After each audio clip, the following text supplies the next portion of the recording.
오늘 우리에게 주시는 하나님의 말씀은 사도행전 28장 말씀입니다. 사도행전 28장 23절에서 31절까지의 말씀. 여러분의 성경책을 펴니다. 자막을 기대하시면 안 돼요. 여러분 성경을 펴세요. 성경 다 가지셨습니까? 성경 가지셨으면 여러분 오른손에 성경을 한번 들어보십시오. 미처 성경이 준비되지 않으신 분은 그냥 오른손만 드시면 됩니다. 손 드세요. 저를 따라 고백합니다. 나는 성경을 가졌습니다. 이 성경은 영원하신 하나님의 말씀입니다. 이 말씀으로 나는 구원 얻고 영생을 얻었습니다. 이 말씀이 나를 이끌고 보호하십니다. 나는 이 성경 말씀 더욱 사랑합니다. 이 진리의 말씀만 굳게 붙들겠습니다. 아멘. 아멘. 성경 펴겠습니다. 사도행전 28장 23절에서 31절까지 말씀 한 절씩 교독해서 받들어 읽겠습니다. 그들이 바울을 만날 장소를 정하고 많은 사람들이 그의 숙소로 찾아왔습니다. 그는 아침부터 저녁까지 그들에게 하나님 나라에 대해 증거했고 모세 율법과 예언서들로부터 예수에 관해 설득시키려고 했습니다. 어떤 사람들은 바울의 말을 믿었지만 믿지 않은 사람들도 있었습니다. 그들은 서로 의견이 엇갈린 채 떠나려 하자 바울이 한마디 덧붙였습니다. 성령께서 예언자 이사야를 통해 여러분의 조상들에게 하신 말씀이 옳습니다. 이 백성들에게 가서 말하라. 너희가 듣기는 들어도 깨닫지 못하고 너희가 보기는 보아도 알지 못할 것이다. 이 백성들의 마음이 무뎌지고 귀는 듣지 못하고 눈은 감겨 있다. 이는 그들이 눈으로 보고 귀로 들으며 마음으로 깨닫고 내게 돌아와 고침을 받지 못하게 하려는 것이다. 그러므로 여러분은 하나님의 구원이 이방 사람들에게로 갔다는 것을 알아야 합니다. 그들은 듣게 될 것입니다. 바울은 만 2년 동안 자기 셋집에 머물면서 자신에게 찾아오는 모든 사람들을 맞아들여 어떠한 방해도 받지 않고 담대하게 하나님 나라를 선포하고 주 예수 그리스도에 관한 것을 가르쳤습니다. 아멘. 오늘로부터 이제 지난 9개월 동안 강해해왔던 사도행전 강해가 마무리되겠습니다. 어쩌면 오늘 본문 말씀, 이 설교를 하기 위해서 앞에 지난 9개월 동안의 사도행전의 강해를 진행해 왔다라고 해도 과언은 아닐 것입니다. 우리가 사도행전을 묵상하는 이유는 단순히 초대교회 당시에 보여주었던 성령의 능력과 그 아름다운 이상적인 공동체가 부럽기 때문에 그것을 추억하기 위해서 강해한 것이 아닙니다. 오늘 우리 시대에도 여전히 사도행전은 계속될 것이라는 믿음으로 우리는 말씀을 들었고, 또 사도행전에 역사하셨던 그 하나님은 어제나 오늘이나 영원토록 동일하시기 때문에 그때의 하나님이 오늘 우리의 하나님이기 때문에 동일한 역사들이 일어날 수 있을 것이라는 확신 때문에 묵상할 수가 있었습니다. 그렇습니다. 우리 주님은 우리의 예배 가운데 거하시고 오늘도 우리 교회의 주인이십니다. 우리가 예배하는 이 공간에 두세 사람이 모이면 그곳에 주님이 함께 하실 뿐만 아니라 성령님이 우리 사이를 운행하시면서 우리의 마음을 살피시고 우리의 영적 눈을 열어주시고 우리의 귀를 열어 말씀을 듣게 하시고 우리를 진리로 가까이 이끄시고 믿음을 견고케 하시고 하나님 더욱더 사랑하게 하시고 세상의 가치관 버리게 하시고 더 성장하게 하시고 더욱더 온전히 그리스도를 닮아가게 하십니다. 성령님은 어제나 오늘이나 영원토록 동일하신 분이십니다. 그래서 과거의 사도행전은 오늘의 우리의 사도행전이 되어야 합니다. 오늘도 누군가의 헌신과 믿음을 통해서 사도행전을 이어가기를 하나님은 원하십니다. 그래서 나온 단어가 사도행전 29장입니다. 슈베르트의 교향곡 8번은 우리는 미완성 교향곡이라 잘 알고 있습니다. 일반적으로 교향곡은 4악장으로 이루어져 있지만 슈베르트는 죽기 전 한 6년 전에 2악장까지 쓰고 3악장은 약간의 스케치만 하다가 완성하지 못한 채로 죽고 말았습니다. 그래서 슈베르트의 음악을 들으면 아마 그가 8개 또는 9개 정도의 이 교향곡을 지었다고 전해지는데, 그의 음악을 들으면 굉장히 서정적이고 아름다운데, 특별히 이 8악장을 들으면 오스트리아 빈 인근에 있는 그 거대한 전원과 광대하게 펼쳐져 있는 구름과 그 뒤로 뻗어 있는 산맥들이 마치 눈앞에 상상으로 펼쳐질 것 같은 그런 환상을 갖게 합니다. 그래서 때로는 작은 오보의 소리를 통해서 앞에 있는 작은 구릉이 표현되다가, 또 광대한 전체 클래식 소리를 통해서 뻗어 있는 산맥을 보여주기도 하죠. 그래서 이 악장까지만 들어도 이 슈베르트의 음악은 충분하게 우리에게 전달할 감성, 그분의 영성과 음감을 다 전달했다 해도 과언이 아닙니다. 그럼에도 불구하고 슈베르트의 8악장은 미완성 교향곡입니다. 아직 완성되지 못했기 때문이죠. 사도행전이 그렇습니다. 사실은 이 18장까지만 묵상해도 얼마든지 초대교회에 있었던 놀라운 하나님의 역사에 대해서 우리에게 증거하고 계시고, 그 역사는 우리에게 오늘도 일하시는 그 하나님을 보여주기에 충분합니다. 그 아름다움을 경험하는데 조금도 부족하지 않습니다. 그러나 사도행전은 아직 끝나지 않는 미완성의 성령행전이 되었습니다. 사도행전을 기록했던 이 누가는 약간의 의도성을 두고, 저는 그렇게 봅니다. 약간의 의도성을 두고 종결의 극적인 클라이맥스를 만들지 않았습니다. 왜냐하면 사도 바울의 사역으로 이 성령행전은 끝나지 않아야 하기 때문이었어요. 교회의 일들은 초대교회 몇 년 동안 이루어지던 일들로 마칠 수 없다는 것을 알았어요.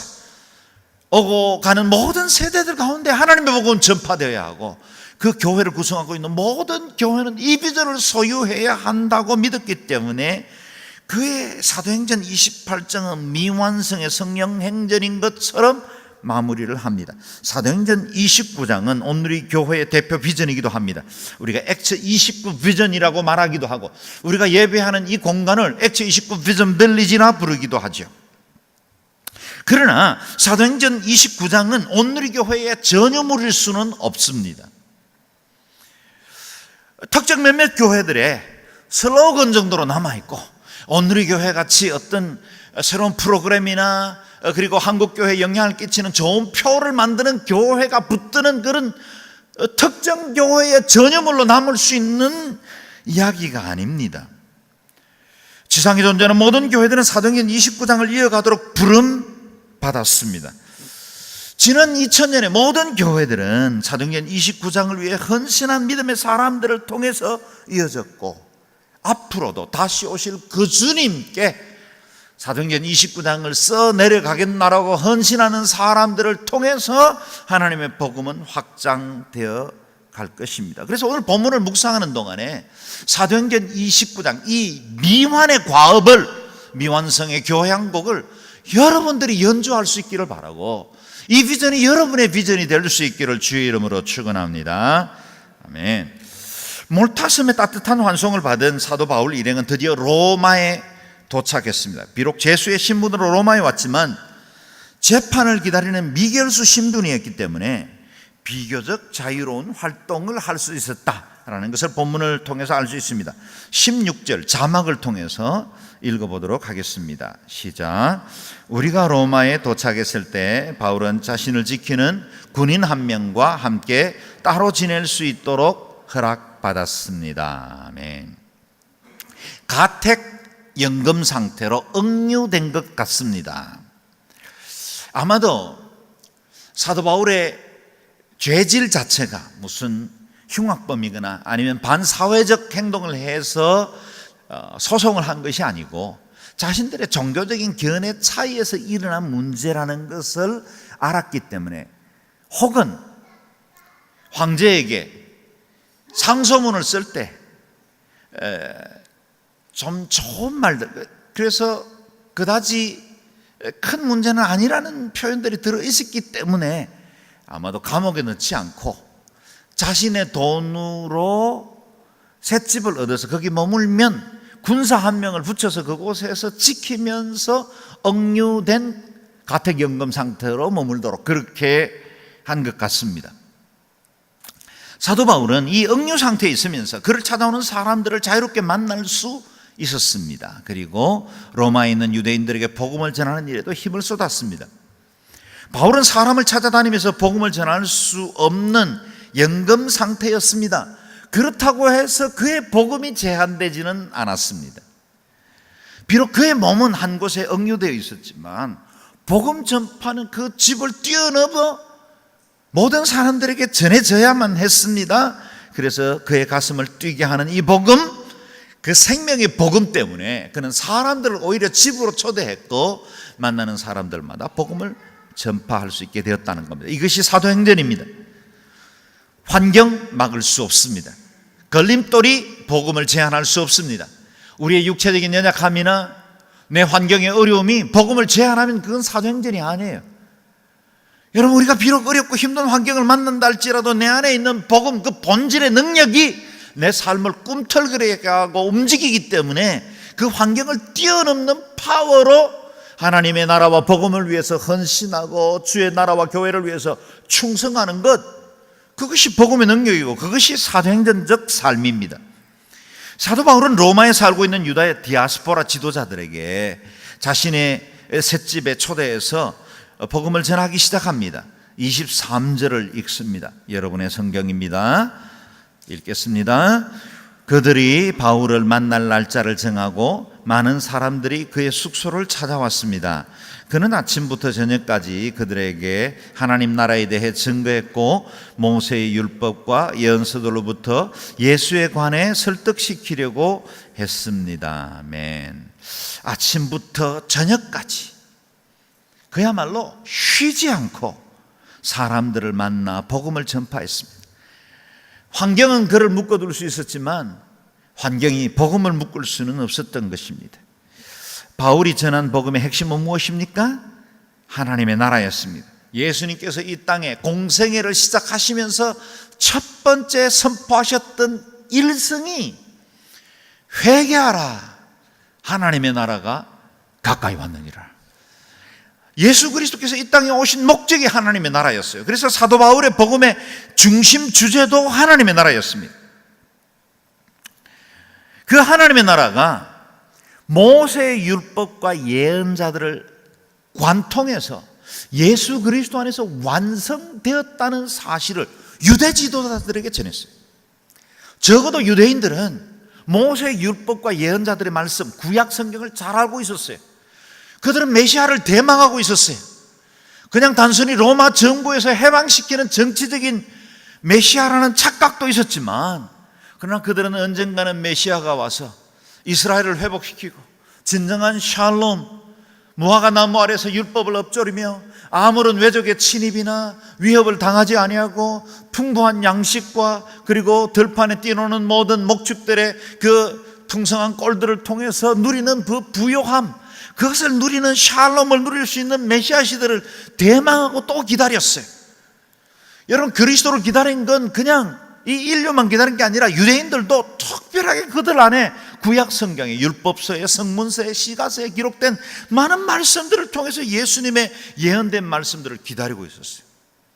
그래서 사도 바울은 바로 구약에 예언된 그분이 예수 그리스도, 이 땅에 오셔서 십자가에 못 박혀 돌아가시고 우리의 죄를 담당하신 그분이시다라는 사실을 가르치기 시작했어요. 그래서 설득했다. 오늘 본문은 그렇게 표현하고 있지만 그들에게 가르치고 그들이 믿도록 받아들일 수 있도록 선포했다는 것입니다.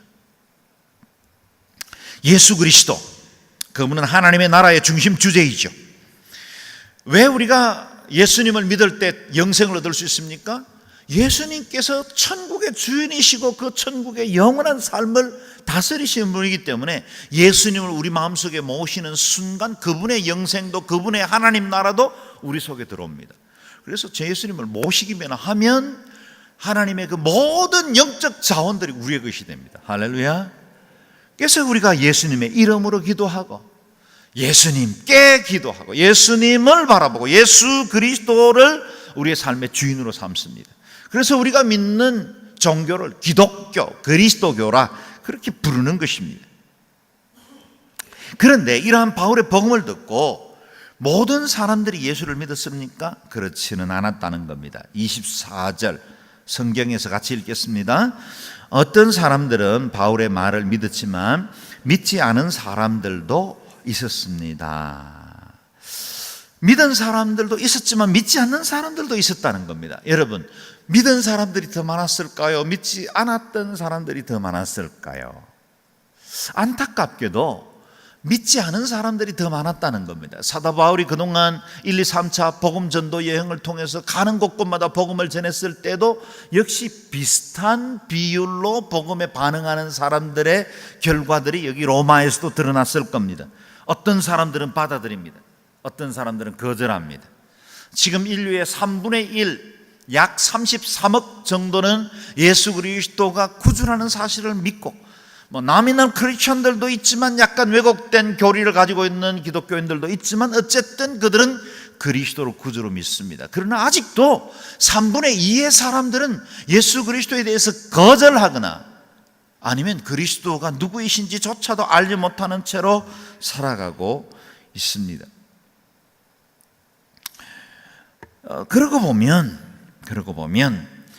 어떤 사람들에게 복음을 전했을 때 그 복음을 받아들인다는 건 얼마나 큰 축복일까요? 그 사람들은 얼마나 은혜와 은총을 누린 사람들일까 생각을 해봅니다. 최근에 저희 교회에 온 자매님 한 분이 학교의 그 학부모들 모임들에 우리 성도인 자매님 한 분에게 가서 나 좀 교회 좀 데려가세요. 그렇게 해서 오신 분이 있다고 그래요. 얼마나 복받은 분이에요. 스스로 하나님에 대한 그 열망과 사랑을 가지고 복음을 찾아온 건 얼마나 큰 복이에요. 그리고 어떤 사람들은 한두 번 복음 전했을 때 금세 복음에 반응한 사람들이 있는가 하면 어떤 사람들은 수없이 복음을 전해도 거절하다가 어느 날 가정과 몸의 질병에 여러 환경이 어려워지면서 마음의 문을 열고 복음을 받아들이는 사람들도 있고 또 끝까지 복음을 믿지 않는 사람들도 있어요.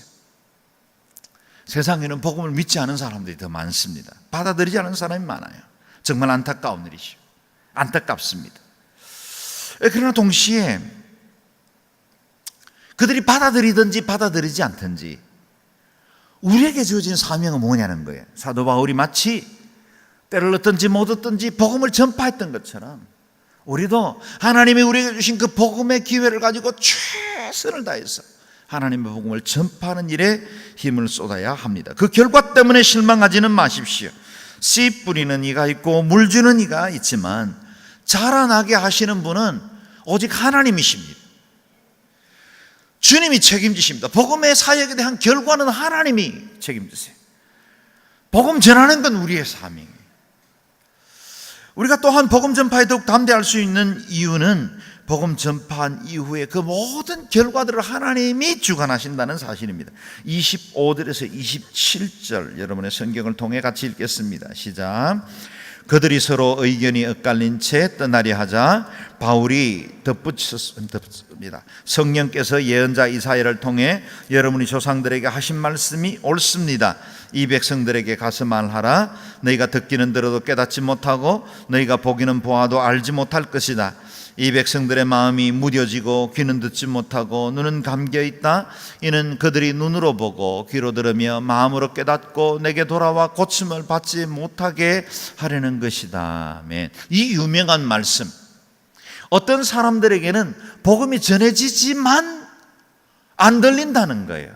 왜요? 못 듣게 하셨어요. 그걸 어떻게 이해해야 할까요?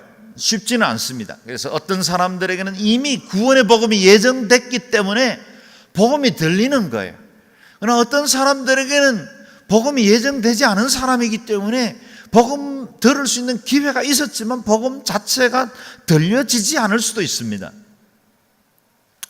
여러 가지 성경적 해석이 가능하겠지만 오늘 이 본문이 우리의 중심의 주제는 아닙니다. 이 이사야 6장 9절에서 10절 말씀, 예수님 오시기 700년 전에 이사야의 입을 통해서 예언된 이 말씀을 예수님께서도 사복음서 곳곳에서 이 말씀을 인용해서 비유로 말씀하셨고 신약 성경에는 무려 7번이나 반복해서 인용된 말씀입니다. 사랑하는 여러분, 그렇다면 영적 세계는 아무에게나 열리지 않는다는 사실을 알게 됩니다. 여러분 지금 예수 그리스도를 믿으십니까? 지금 제 설교가 들리십니까? 여러분 성경 말씀을 읽고 들을 때 믿어지십니까? 그렇다면 여러분은 어마어마하게 축복을 받은 사람들이에요. 여러분 이게 아무에게나 들리지 않는다는 사실이에요.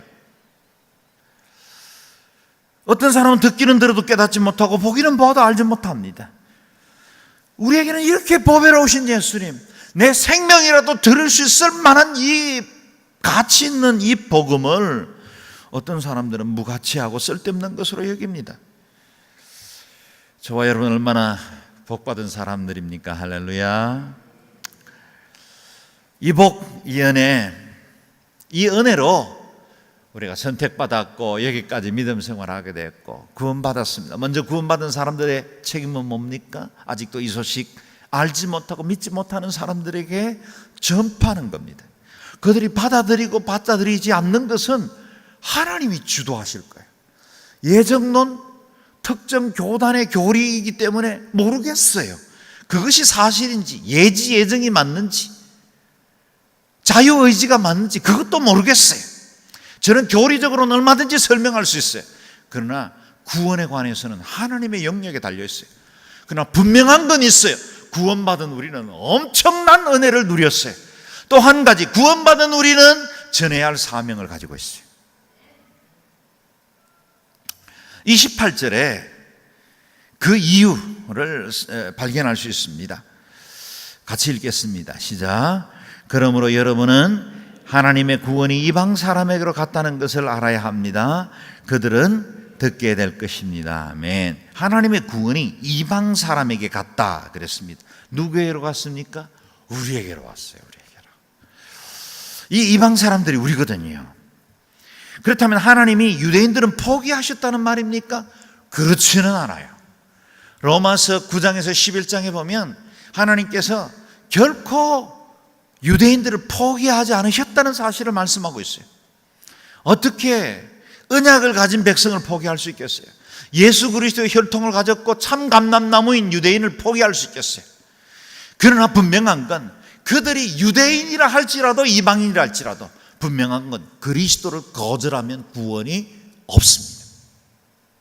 그리스도를 거절하면 구원이 없어요. 유대인들은 그토록 메시아를 기다렸지만 그들에게 찾아오신 그리스도, 그들의 혈통을 가지고 오신 그 그리스도를 손으로 만진 바 되고 눈으로 본 바 되고 귀로 들은 바 되었지만 다 믿은 게 아니에요. 물론 믿은 사람들이 있어요. 그러나 다 믿은 게 아니에요. 거절한 사람들은 그들의 선택에 의해서 스스로 죗값을 치르게 될 거예요. 유대인들은 당연히 받아들여야 할 메시아를 거절함으로 스스로 복을 걷어찼습니다. 대신 그 복은 이방 세계로 확장되어 온 열방으로 복음이 흘러가게 되었습니다. 그리고 그 혜택을 극동의 작은 나라 이 대한민국, 무지했고 질서도 없었고 술, 담배, 도박, 계집질에 빠져 있었던 나라, 미안해요. 당파 싸움에 휩쓸렸던 나라, 지지리도 못 살고 가난하던 나라, 남의 나라에 속국으로 오랫동안 있었고 조공바치면서 그것 어쩔 수 없이 살아가던 나라, 그 나라에 하나님의 복음이 들어왔어요. 그리고 지금 우리가 누리는 이 어마어마한 축복, 그게 복음의 열매로 맺게 된 것입니다. 할렐루야. 보십시오. 그들은 듣게 될 것입니다. 우리는 듣게 되었습니다. 할렐루야. 들은 자들은 복이 있습니다. 오늘 이 자리에도 온전히 예수님을 믿지 못하는 분이 있다면 그 복음 들을 수 있기를 바라고 듣는 귀가 되기를 바라고 이 복음 온전히 받아들일 수 있기를 주의 이름으로 축원합니다. 로마에 있는 바울의 집에 찾아오는 모든 사람들에게 이 복음이 흘러가게 됩니다. 사도행전의 마지막 두 절 같이 읽겠습니다. 시작.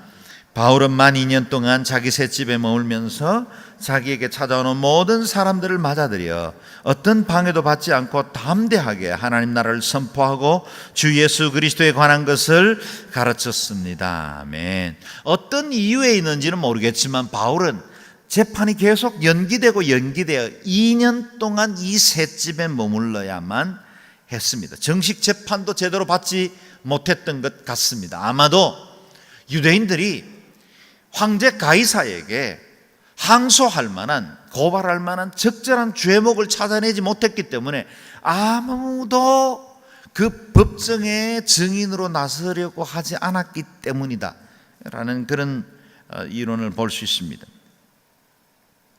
그래서 이 법정은 계속 연기되어다 2년 연금 생활 이후에 석방되게 되었습니다. 아마 그때가 62년경이었고 사도 바울이 67년 로마에서 다시 체포되어 순교할 때까지 약 4년 동안 사도 바울은 그동안 개척했던 교회와 여러 지역들을 다녔거나 또는 스바나 땅끝이라고 당시 여겨졌던 스페인까지 복음을 전파하고 마지막 순교했을 것이라고 여겨집니다. 바울은 가택연금을 당하던 두 해 동안도 결코 넉넉고 재판 결과만을 기다린 것이 아니었습니다. 하나님께서 주신 복음 전파의 기회로 삼았습니다. 자신을 찾아오던 모든 사람들에게 담대하게 복음을 전파했다고 오늘 본문은 말씀하고 있어요. 그뿐만 아니라 바울을 감시하기 위해서 보초로 자신을 지키기 위한 로마의 친위부대 군사들을 하나 둘씩 복음을 전하여 복음이 확장되게 됐다는 겁니다. 빌립보서 1장 12절 14절 말씀을 같이 읽어보겠습니다. 시작. 형제들이여, 내가 당한 일이 오히려 복음의 진보를 가져온 사실을 여러분이 알기를 바랍니다. 내가 이렇게 사슬에 매인 것이 온 친위대와 다른 모든 사람들에게 그리스도 안에서 분명히 드러나게 돼 많은 형제들이 내가 매임으로 인해서 주를 신뢰함으로 두려움 없이 더욱 담대하게 하나님의 말씀을 전했습니다. 아멘. 바울이 로마에서 가택연금을 당하는 동안 한 명씩 보초병이 교대로 계속해서 바울을 지켰다는 겁니다. 24시간. 이 바울을 지키기 위해서 배치받은 이 친위 부대 안에 빌립보서 1장을 보면 복음이 많이 전파되었다는 사실을 여러분이 알기를 원합니다. 그렇게 기록하고 있어요. 친위 부대는 바울을 지키러 왔습니다. 그래서 바울이 도망가지 못하도록 바울을 묶어두고 있다고 생각을 했어요. 그런데 바울은 반대로 친위 부대원을 묶고 있는 겁니다. 바울은 그가 보초로 교대돼서 오면 복음을 전하기 시작했어요. 복음 듣기가 얼마나 싫었을까요? 그런데 도망갈 수가 없었어요. 다음 교대 보초병이 올 때까지는 꼼짝없이 그 복음을 들어야 했으니 이 보초병이 매번 복음을 들을 때마다 얼마나 힘들었겠습니까? 그러나 슬슬 복음을 들으면서 변화받기 시작했어요. 할렐루야. 여러분, 환경이 바울을 묶고 있는 것 같지만 바울은 오히려 환경을 묶고 있는 거예요. 이게 사도행전입니다. 우리는 때때로 어떤 환경을 만날 때 그 환경이 나를 묶어버려서 내 인생의 기쁨도 즐거움도 믿음의 그 가치도 점점 사라지고 희미해지는 걸 보게 돼요. 환경에 묶여있기 때문에. 그러나 사도 바울처럼 내가 환경을 묶으면 그 환경을 통해서 하나님의 뜻이 이루어지는 거예요. 사도 바울은 빌립보서와 똑같은 시기에 썼던 이 로마 감옥에서 썼던 그 골로새서 4장에서 기도 제목을 부탁하기를 전도할 문을 열어주시도록 기도해달라고 부탁을 하고 있어요. 전도할 문이 열어달라고. 감옥에 갇힌 사람이, 가택연금을 당한 사람이 이 문제가 해결되도록 감옥문이 열려달라고, 문제가 해결되려고 기도하지 않고 오히려 전도할 문이 열리게 해달라고 기도하고 있는 거예요. 환경은 변화되지 않아도 괜찮아요. 내 질병 오랫동안 기도했지만 치유해 주시면 감사하겠거니와 금세 치유받지 않아도 괜찮아요. 내 사업의 문제, 가정의 문제 쉽지는 않아요. 이겨내는 건 매일매일 투쟁이에요. 감정적으로는 그냥 꼬꾸라지고 싶어요. 그럼에도 불구하고 환경을 지배하기로 결정하면 환경을 통해서 일하시는 하나님을 경험할 수 있어요. 저는 여러분이 여러분을 둘러싸고 있는 모든 상황을 발로 짓밟고 그 위에 우뚝 서서 하나님의 영광을 선포하고 주의 뜻을 이루는 일에 쓰임받는 삶이 될 수 있기를 주의 이름으로 축원합니다. 바울은 결코 환경이 자신을 지배하는 것을 용납하지 않았습니다. 그 안에 있는 복음의 능력이 세상의 어떤 상황보다 컸기 때문입니다. 여러분 안에 있는 이 복음의 능력이 세상의 어떤 환경보다 크실 수 있기를 바랍니다. 바울의 메시지는 분명했습니다. 두 가지라 그랬죠. 하나님 나라를 선포하고 주 예수 그리스도에 관한 것을 말했습니다. 여러분, 우리가 전할 제목이 있다면, 복음 전하고 찬양할 제목이 있다면 두 가지입니다. 하나님의 나라와 예수 그리스도입니다. 강단에서 선포할 설교의 중심 주제가 있다면 두 가지입니다. 하나님의 나라와 예수 그리스도입니다. 이것을 뺀다면 아무것도 아니에요. 그러나 이것을 우리 심령 속에 분명히 가지면 내 삶이 달라져요. 내 속에서 이 두 가지 메시지가 분명해지면 내 삶이 사도행전을 써나가기 시작해요. 여러분, 화산에 가본 적이 있습니까? 저도 휴화산, 사화산 몇 군데 방문한 적이 있어요. 활화산은 아직 본 적이 없습니다. 뭐 뉴스 보도를 통해서 본 적은 있지만, 그 어마어마한 뜨거운 땅속에 마그마가 모든 것, 광물질을 다 녹여버리고 그 불덩어리가 지표면을 뚫고 나왔어. 지표를 뚫고 나와서 흘러넘치는 그 모습은 장관이죠. 두렵기도 합니다. 그런 에너지를 뿜어내고 있는 화산이 있는가 하면, 어떤 화산은 쉬고 있습니다. 간혹씩 연기가 뿜어나오긴 하지만, 그래서 뜨거운 용암들이 땅에서 뭉클뭉클 솟아나긴 하지만, 이 용천수가 있긴 하지만, 그러나 이 화산은 휴화산이에요. 어떤 화산은 완전히 죽은 화산도 있습니다. 끝난 겁니다. 더 이상 지각 변동이 없습니다. 근데 교회도 똑같아요. 어떤 교회는 활화산처럼 여전히 성령님이 움직이십니다. 여전히 사도행전이 그를 통해서 이루어지고 있어요. 사도행전에 일어났던 그 역사가 과거의 사건으로 그치지 않고 오늘 우리 시대도 그 교회들을 통해서 드러나고 그 성도들을 통해서 드러나요. 활화산이에요. 그러나 어떤 교회는 휴화산 정도예요. 간혹씩 은혜도 삼하고 간혹씩 은혜도 임하지만, 과거에 주어졌던 은혜, 과거의 영적 추억들 자랑하고 그것만 기억하고 삽니다. 유감스럽게도 사화산 같은 교회도 없지 않습니다. 우리가 추구하는 사도행전 29장을 쓰는 교회는 성령의 마그마가 지금도 용서섬 치는 교회입니다. 지금도 그 에너지가 믿음의 사람들 위해서 분출하고 교회 내에 그 에너지가 일어나는 교회입니다. 지금도 어떤 장애와 어려움이 있더라도 흔들리지 않고 하나님 나라를 확장하기 위해서 자신을 드리는 거룩한 무리가 일어나는 교회, 활화산 같은 교회, 사도행전적인 교회죠. 사도행전이 비록 성령행전이지만 당시 활동하던 모든 복음 전도자들의 사역자의 기록을 다 남기고 있지는 않습니다. 우리가 알고 있는 대로 예수님의 12제자는 대부분 복음을 전하다 순교하게 되었습니다. 그러나 그 사도들에 대한 기록을 다 성경에 남기고 있지는 않습니다. 그러나 바나바와 누가, 디도와 디모데 없이 어찌 사도 바울의 선교가 가능했겠습니까? 아굴라와 브리스길라, 베베 자매와 에바브로디도, 오네시모, 아볼로 같은 수많은 사도행전을 써내간 사람들, 이 무명의 사역자들이 없이 어떻게 하나님의 나라가 확장되었고 사도행전이 쓰여질 수 있었겠습니까?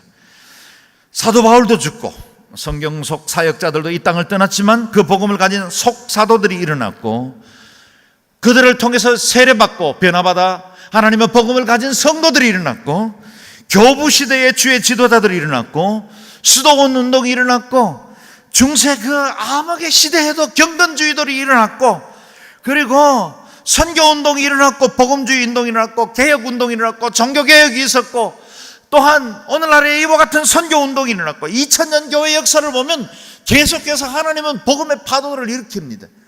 교회가 힘을 잃어버리고 제도에 빠지고 교리에 묶여있다고 해서 하나님의 나라가 멈출 수 있겠습니까? 하나님의 복음은 그럴 수 없습니다. 하나님의 능력은 반드시 주님 앞에 구별되어 자신을 드리는 소수의 경건한 사람들을 통해서 사도행전을 이어가고야 마십니다. 지난 2000년 교회 역사 통해 복음을 위해 삶을 들인 수많은 믿음의 선배들이 이 사도행전을 써내려간 것을 우리는 볼 수 있습니다. 그리고 이제는 우리의 차례입니다. 우리가 써내려가도록 사도행전 29장에 빈 종이와 펜이 전달되었습니다. 사도행전은 결코 끝나지 않는 책입니다. 그래서 우리는 오픈 엔딩이라 그렇게 부릅니다. 이곳 액트 29 비전 빌리지에서 예배하는 양지원 누리교회는 이 오픈 엔딩을 이어가도록 초대받았습니다. 여러분 안에 하나님의 나라와 예수 그리스도에 대한 복음이 살아서 꿈틀거리십니까? 그 복음이 화석이 아니라 마뉴먼트가 아니라 생명이 있는 능력으로 여전히 여러분의 삶을 지배하고 계십니까? 당신의 삶을 변화시키고 가슴을 뛰게 하고 거룩한 불만을 갖게 하고 이대로 살 수는 없다고 말하고 내 남은 생애를 이렇게 살다가 죽는 건 더 이상 나는 요구하지 않겠다, 원치 않다, 그렇게 말하고 도전하고 있습니까? 여러분의 삶에 새로운 사도행전 29장이 쓰여지기를 주의 이름으로 축원합니다. 그리고 여러분의 삶의 현장에 사도행전이 이어지고 우리 양지원 누리교회를 통해 거룩한 무리들이 사도행전을 써나가는 아름다운 역사들이 계속 이어지기를 주의 이름으로 축원합니다. 아멘. 다 함께 기도하겠습니다. 자리에서 한번 일어서시겠습니까? 이 시간에 우리가 기도할 때 일어서는 것이 그냥 일어선 게 아니라 하나님 정말 제 마음을 다해 주님 앞에 사도행전을 써내려가겠습니다.